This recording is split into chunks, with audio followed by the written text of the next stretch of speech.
chamo Wellington Marques, cuido aqui do departamento de marketing da empresa.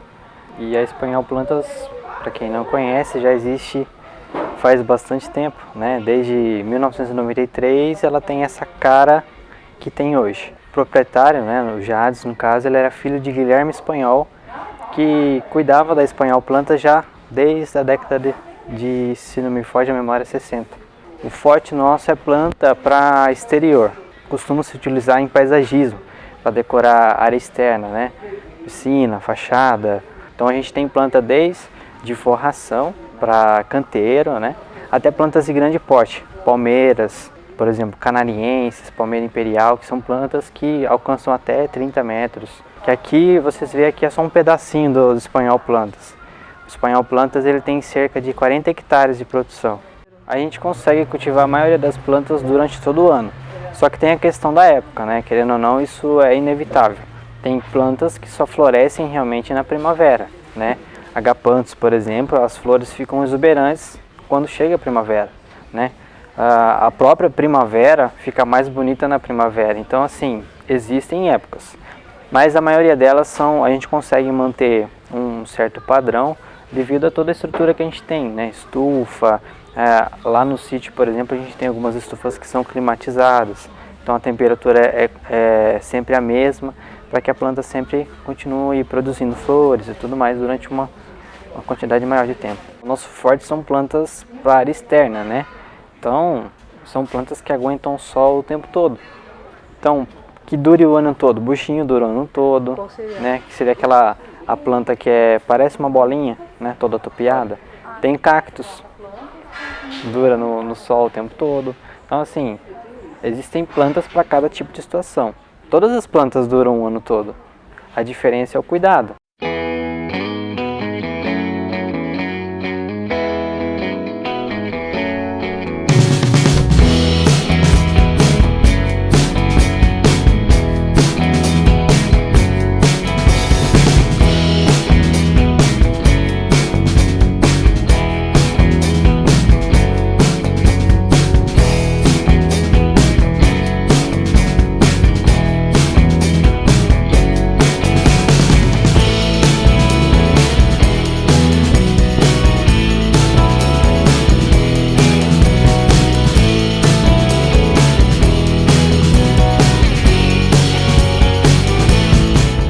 Aqui a gente tem as plantas, se for ver, menores, né?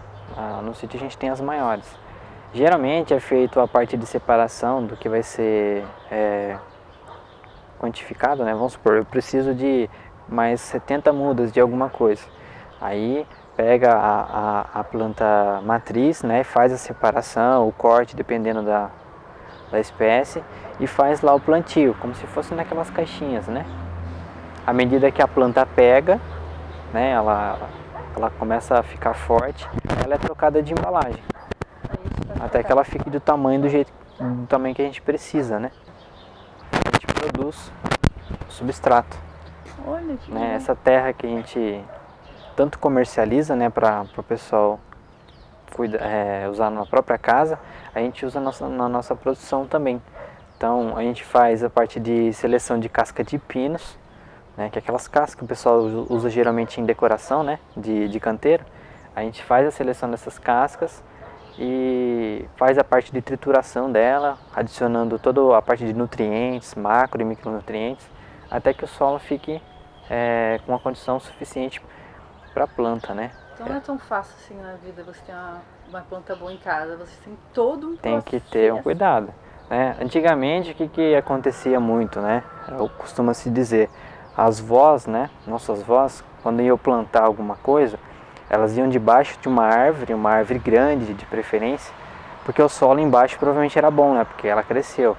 Então ela retirava ali um pouco de terra, punha no vaso, onde ela ia plantar a sua plantinha, e usava. Só que depois de um tempo, essa terra ela fica dura, né? E muitas vezes, para você trocar essa terra de novo, você acabava até perdendo a planta, porque tinha que pegar um martelinho e triturar aquela coisa compactada, né, que ficou. Agora, a gente com essa estratégia de utilizar um solo mais aerado, isso aqui dura uma vida toda. Por quê? O solo ele vai ficando velho, o que ele vai acontecendo? Ele não vai compactar, ele vai abaixar o nível, né? Aí você vem com um pouco mais de terra e preenche só o que estava faltando. Então nunca vai ficar compactado, a planta dura muito mais tempo. Preencher os vasinhos, né? Com substrato. Aí depois eles fazem a parte de corte das mudas e Aqui dá a preparação para fazer. os vasos com substratinho. Ó, por exemplo, aqui tem um exemplo, acho. Tá vendo que são folhas? Essas aí são futuras plantas. Nossa. Tu olha assim, acho que é fácil fazer, né? Só que não. Tem o corte no lugar certo para fazer.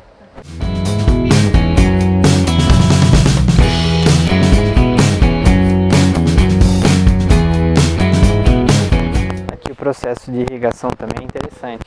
É tudo feito, é claro que é manual, né? O pessoal vai lá, liga a bomba, mas existem períodos que é irrigado a planta.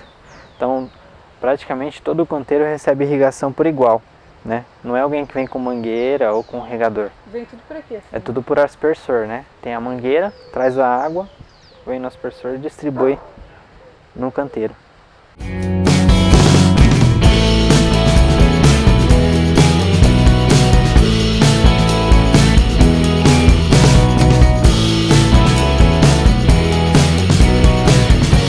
Em relação à irrigação aqui das nossas plantas que nós produzimos, toda a água que a gente usa, né, é própria de um poço artesiano nosso.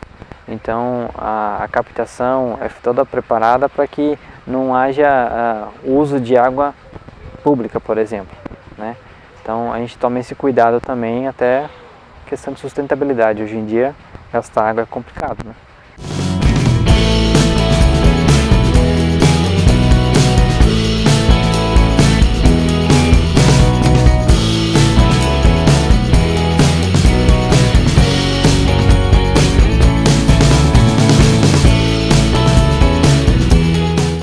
Tem a yuca, rostrata, a rosa do deserto, né? Ali mais pra frente a gente tem o hibisco. São plantas que aguentam um calor assim exorbitante, né? Aqui chega a ficar, dependendo do dia, até 40 graus. Então aqui pro Rio de Janeiro tá ótimo, essas plantas. Aqui o pessoal pode até deitar e tomar um bronze.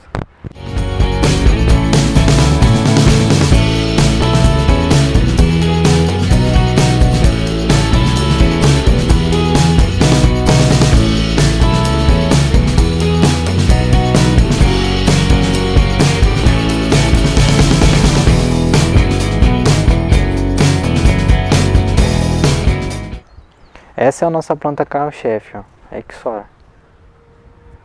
Aqui é a variedade Midi, Ixora Midi, mas temos a Ixora Mini, a Ixora Coccinea, né, que a gente tem 3 diferentes, africana, Anita e a Yellow Star. Essas daqui no sol é sempre assim, sempre florida, bonita. Essa é a top de linha, né? Top.